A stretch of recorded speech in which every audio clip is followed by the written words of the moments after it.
sebagai pendahuluan.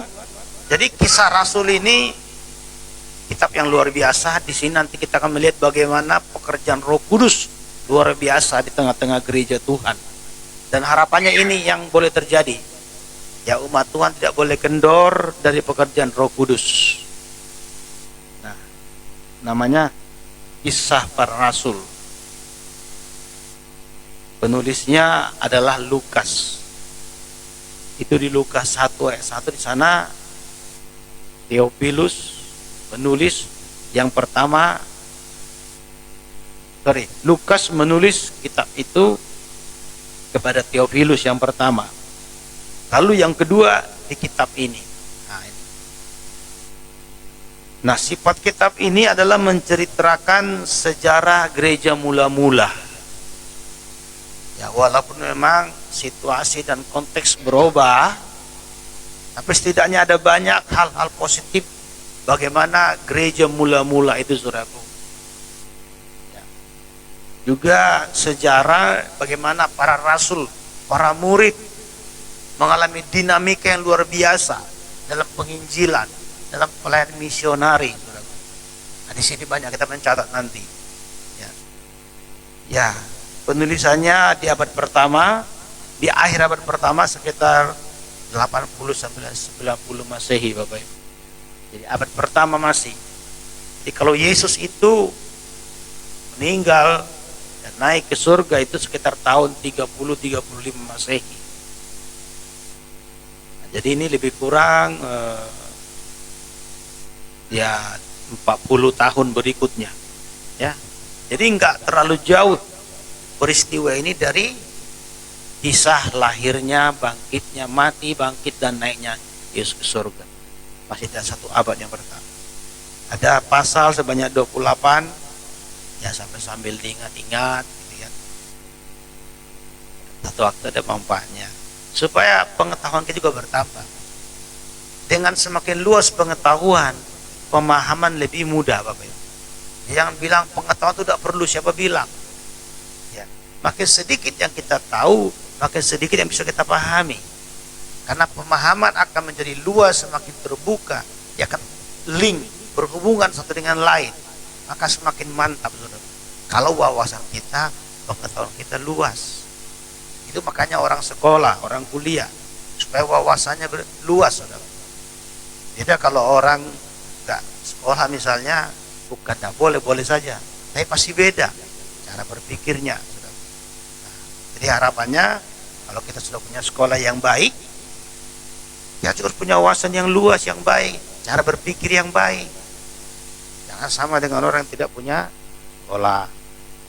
Puji Tuhan kalau kita bisa diberi kesempatan untuk itu.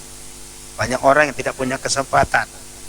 Nah, kalau kita sudah diberi kesempatan oleh Tuhan, nah, tingkatkanlah diri, Bapak Ibu, supaya hidup kita lebih mudah, lebih luas, saudara. Haleluya. Baik. Sekarang tema utamanya dari kitab ini, ya, yaitu pertama kisah kenaikan Yesus ke surga, kemudian pencurahan Roh Kudus, kemudian juga sejarah berdirinya gereja mula-mula. Dan yang tidak kalah penting, aniaya yang masif yang dialami oleh gereja. Jadi sekalipun ini ibadah minggu, ini juga setengah pendalaman Alkitab. Jadi ya, rasanya tidak perlu dibeda-bedakan mana ibadah studi, mana ibadah minggu, mana penyembahan.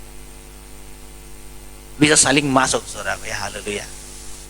Yang penting porsinya, saudara. Haleluya.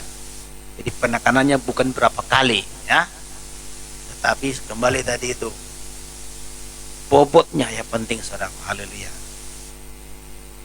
Bisa aja kita bikin 5-6 kali, saudaraku. Tapi kalau nggak berbobot sama aja, saudara. Haleluya. Nah, sudah ya, ini nanti kita akan semua bahas ini di sepanjang pembahasan kitab-kitab ini dan harapannya menjadi berkat. Nah, hari ini kita langsung masuk saja kepada pembahasan bagian yang pertama untuk hari ini. Mari buka kitabnya, yaitu Kisah Para Rasul yang pertama ayat 1-3. Sikit-sikit saja pembukaan tadi, ya. Tidak usah panjang lebar, Bapak Ibu. Ingat, Berdoa sama Tuhan supaya firman-Nya direma. Jadi apa saudaraku? Jadi apa? Artinya rema ya. Jadi kayak seolah-olah Tuhan itu bicara sama kita gitu loh. Itu yang sebenarnya yang bagus itu. Tuhan tuh berbicara, ya walaupun satu ayat ini nanti bisa kayak si A, si B itu beda-beda. Namanya Tuhan bicara kita gitu ya. Itu sebenarnya tujuannya. Sehingga itu menjadi poin untuk kita pulang dan kerja. Oh, kita kerjakanlah itu. Nah, itu dimulai dari apa? Kerinduan dan rasa haus dan rasa butuh. Nah, itu saudara. Nah, baik. Buka kitabnya. Sudah ya? Saya baca ayat 1, saudara baca ayat 2. Ayat 3 kita baca sama-sama. Oke. Roh Kudus dijanjikan. Hai Theophilus, dalam bukuku yang pertama, itulah Injil Lukas masuknya ya. Nanti saudara baca Lukas 1. Aku menulis tentang segala sesuatu yang dikerjakan dan diajarkan Yesus. Sampai pada hari ia terangkat, sebelum itu ia telah memberi perintahnya oleh Roh Kudus kepada rasul-rasul yang dipilihnya. Sama-sama. Kepada mereka ia menunjukkan dirinya setelah penderitaannya selesai, dan dengan banyak tanda ia membuktikan bahwa ia hidup. Sebab selama 40 hari ia berulang-ulang menampakkan diri dan berbicara kepada mereka tentang kerajaan Allah. Jadi poin kita hari ini, para murid atau para rasul menjadi saksi dari penderitaan, kematian tentunya, dan kebangkitan Yesus, bahkan juga menjadi kenaikan Tuhan. Tapi di sini memang kita akan batasi sesuai ini adalah untuk kematian dan kebangkitan para murid. Nah, murid itu ada 12 murid tentunya, ya kan? Setelah Yudas keluar, maka diganti dengan Matias kena undi. Nah, 12 murid ini nanti disebut, dipanggil menjadi rasul setelah Yesus naik ke surga. Rasul dalam bahasa Yunani apostolos, yang berarti utusan. Nah, jadi mereka nanti akan diutus ke penjuru-penjuru dunia ini untuk memberitakan Injil. Itulah fungsi rasul. Jadi kalau ada orang bangga, senang menggunakan istilah rasul, namun dia tidak menjadi utusan, tidak sesuai dengan judulnya itu. Nah, itu saudaraku. Nah, jadi para murid, para rasul menjadi apa saudaraku? Menjadi saksi. Ini penting. Menjadi saksi artinya validitasnya bisa dibuktikan, tidak diragukan, ada saksi ya. Dan murid-murid ini banyak. Kalau di pengadilan aja cukup 2 saksi Bapak, sudah kuat. Lebih baik, lebih banyak, lebih baik sudah. Tapi kalau 1 tidak boleh, itu tidak haram tuh, dihukum tidak boleh ada saksi 1, paling kecil 2. Nanti saksi itu bisa orang, juga bisa surat, bisa yang lain-lain, kira-kira begitu. Jadi sekali lagi, saksi ini adalah untuk menguatkan. Nah, baik, kita lihat yang pertama dulu. Para murid ini adalah menjadi saksi penderitaan dan kematian Yesus. Jadi saya katakan penderitaan di sini berikut include penyalipan dan kematiannya. Saksi akan penderitaan dan kematian Yesus.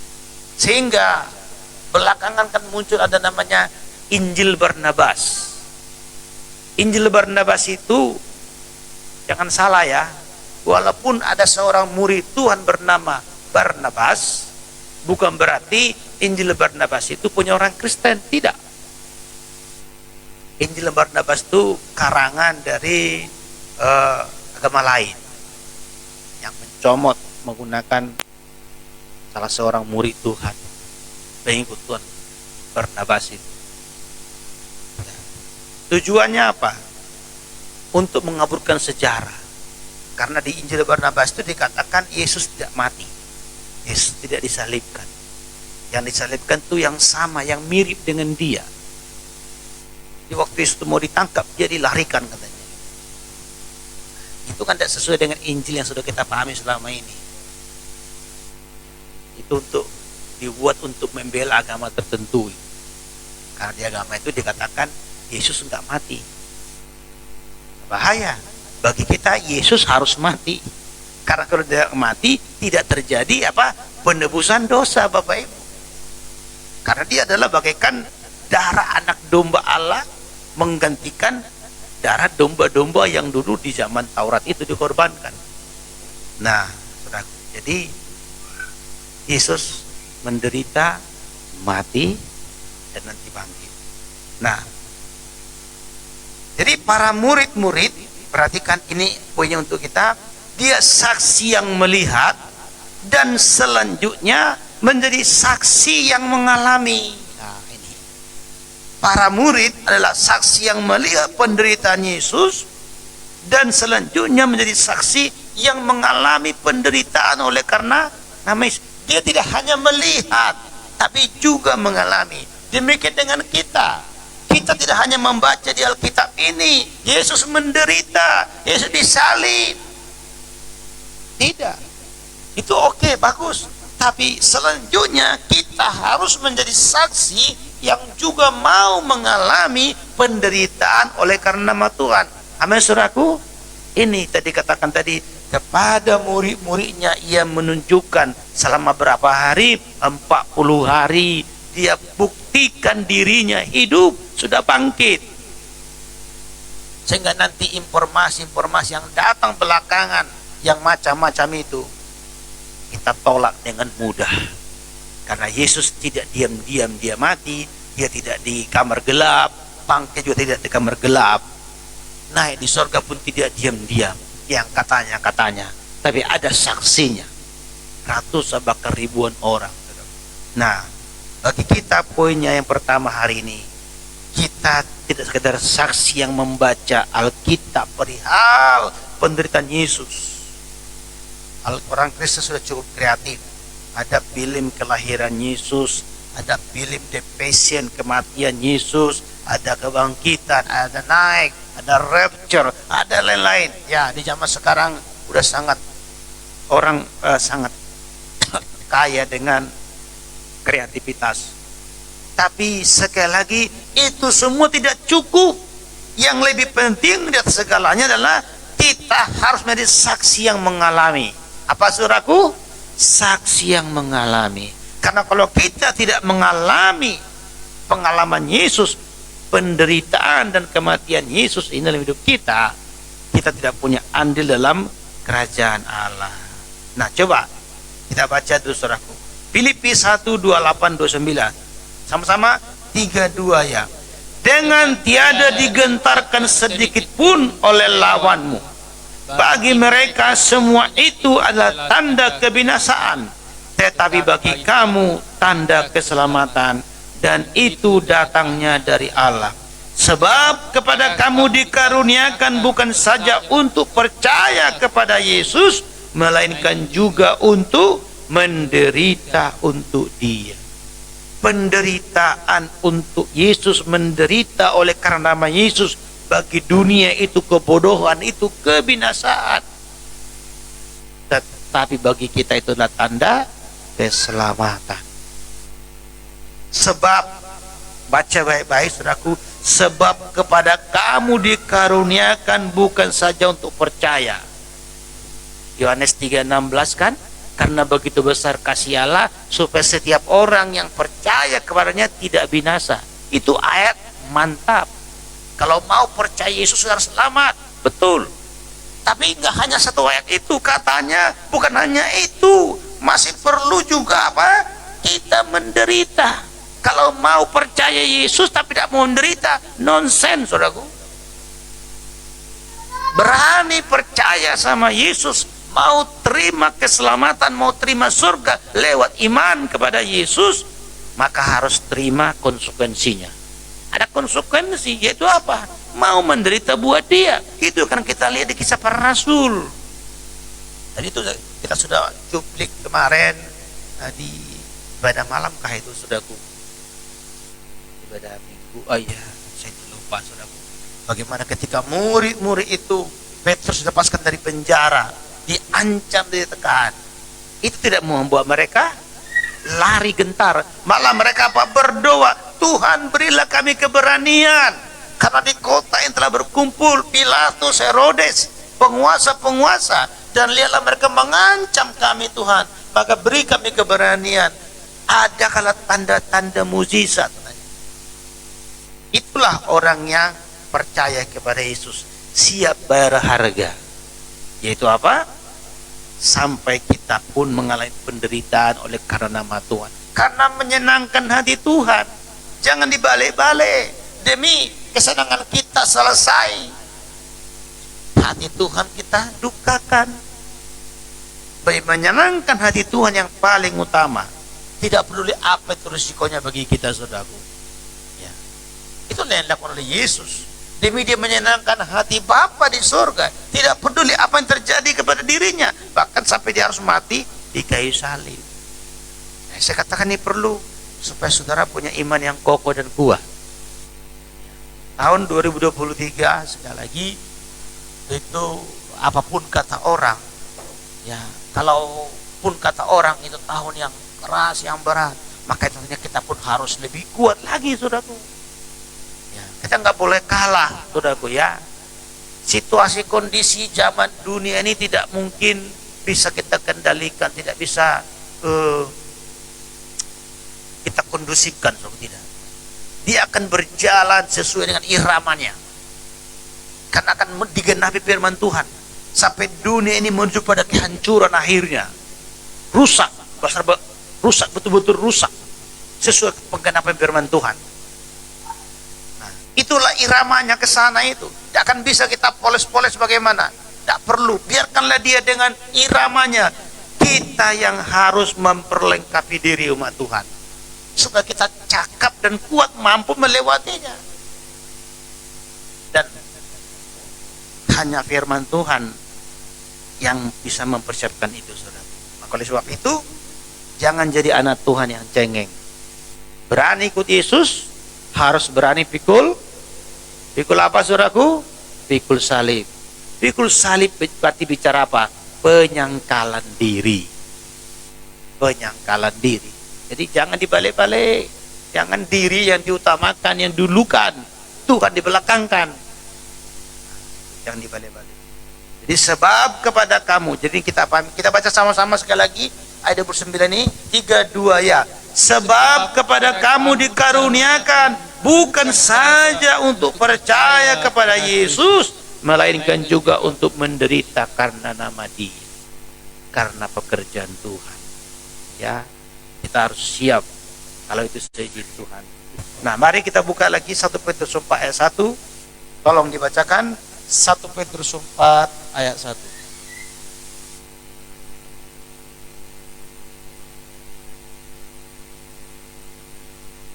1 Petrus 4. Menderita yang berarti berhenti berbuat dosa. Jadi menderita di sini bukan berarti sakit-sakitan, nggak makan, nggak minum, bukan itu maksud saya, saudaraku, terutama. Ya, kalaupun ada pengalaman seperti itu bagian kecil. Jadi yang dimaksud menderita di sini ya ini berhenti berbuat dosa. Lanjut. Firman Tuhan, jadi karena Kristus telah menderita penderitaan badani, dan kamu pun harus juga mempersenjatai dirimu dengan pikiran yang demikian, karena barang siapa telah menderita penderitaan badani, ia telah berhenti berbuat dosa. Terus. Supaya waktu yang sisa jangan kamu menggunakan menurut keinginan manusia, tetapi menurut kehendak Allah. Sebab telah cukup banyak waktu kamu pergunakan untuk melakukan kehendak orang-orang yang tidak mengenal Allah.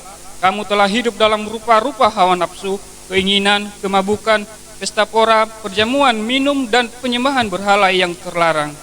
Sebab itu mereka heran bahwa kamu tidak turut mencemplungkan diri bersama-sama dengan di dalam kubangan ketidaksenonohan yang sama. Dan mereka memfitnah kamu, tetapi mereka harus memberi pertanggungan jawab kepada Dia yang telah siap sedia menghakimi orang yang hidup dan yang mati. Nah, terutama perhatikan ayat 3 itu ya. Sebab telah cukup banyak waktu yang kau pergunakan untuk melakukan kehendak orang-orang tidak mengenal Allah. Kamu hidup dalam rupa-rupa hawa nafsu, keinginan, kemabukan, pesta pora, perjamuan, minum, penyembahan berhala yang terlarang. Nah, ini sekali lagi ya, kalau kita berhenti daripada ini, ini memang pasti memberikan dampak secara fisik, meninggalkan kesenangan dosa. Jadi salah satu indikasi yang punya pengalaman kematian bersama dengan Tuhan adalah kalau apa? Dia mau berhenti dari dosa-dosa. Itu tanda pengalaman kematian. Karena begini Bapak Ibu, kalau soal ada memang ada tadi di ayat yang kedua ada penderitaan badani. Contohnya seperti yang terjadi di banyak negara, ada yang memang disiksa Bapak Ibu, dipaksa menyangkal imannya, ada yang dibakar hidup-hidup, ada yang diperkosa, ada yang anaknya diculik, ada yang uangnya dirampas, ada yang ditembak, dipaksa menyangkal imannya. Oke, itu betul penderitaan badani. Tapi saya mau katakan begini, tidak semua orang Kristen harus punya pengalaman yang sama. Mereka itu bagaikan martir Bapak Ibu. Martir itu adalah bagian dari perjalanan iman Kristiani, tapi tidak semua kita harus menjadi martir. Itu orang-orang tertentu lah sesuai panggilan Tuhan. Jadi kalau kita baru dikatakan punya penderitaan dengan Tuhan, tunggu dianiaya, tidak. Tetapi tanda lain, indikasi yang lain, kita punya pengalaman kematian bersama dengan Tuhan, yaitu apa? Mati, dalam arti mati terhadap dosa, terhadap kedagingan, hawa nafsu yang kita baca tadi. Ini tanda yang sangat akurat sekali. Jadi milikilah tanda kematian Tuhan ini. Itu apa? Berhenti dari dosa. Jadi walaupun kita belum dianiaya, belum ditembak, belum dilukai, biarlah itu. Karena juga mungkin belum tentu kita kuat, ya kan? Kalau kita pun diizinkan Tuhan, belum tentu kita kuat. Jadi syukur, sudahlah, biarlah orang-orang sana lah yang dikasih Tuhan mengalami seperti itu. Tapi bukan berarti kita tidak punya bagian. Bagian kita di sini berhenti berbuat dosa. Ini tanda kematian, saudara. Mati terhadap dosa. Ya, haleluya. Nah, lanjut lagi tentang mati terhadap dosa. Baca lagi, atau kita buka kitab sama-sama baca supaya lebih terasa, saudaraku. 1 Petrus 2, 21, 23. Semua buka kitab. 1 Petrus 2, 21, 23. Sudah? 3, 2, ya. Sebab untuk itulah kamu dipanggil, karena Kristus pun telah menderita untuk kamu, telah meninggalkan teladan bagi kamu, supaya kamu mengikuti jejaknya. Ia tidak berbuat dosa, dan tipu tidak ada dalam mulutnya. Ketika ia dicaci, ia tidak membalas dengan mencaci maki. Ketika ia menderita, ia tidak mengancam, tetapi ia menyerahkannya kepada Dia yang menghakimi dengan adil. Nah, jadi salah satu bentuk penderitaan yang lain oleh karena Yesus, oleh karena nama Tuhan adalah apa? Ketika kita tidak membalas kejahatan dengan kejahatan seperti yang dilakukan oleh Yesus. Jadi sudah dua ini, tanda salib, tanda kematian yang harus kita miliki. Yang pertama tadi menderita akibat berhenti berbuat dosa, rela dirugikan oleh karena kita melepaskan kesenangan dosa. Itu tanda darah, itu tanda salib. Yang kedua, ketika kita tidak membalas kejahatan dengan kejahatan, tanda salib. Sakit Bapak Ibu, ini ayat ini sakit. Kita diludahi misalnya, kita ditampar misalnya, seperti yang Yesus alami kan, ditampar kiri katanya, tampar kiri kasih kanan, waktu berat Bapak Ibu. Ini membacanya aja enak, mudah ini. Ngalaminya setengah mati, saudaraku. Tidak membalas. Orang bodoh kamu. Bodoh nian kamu katanya.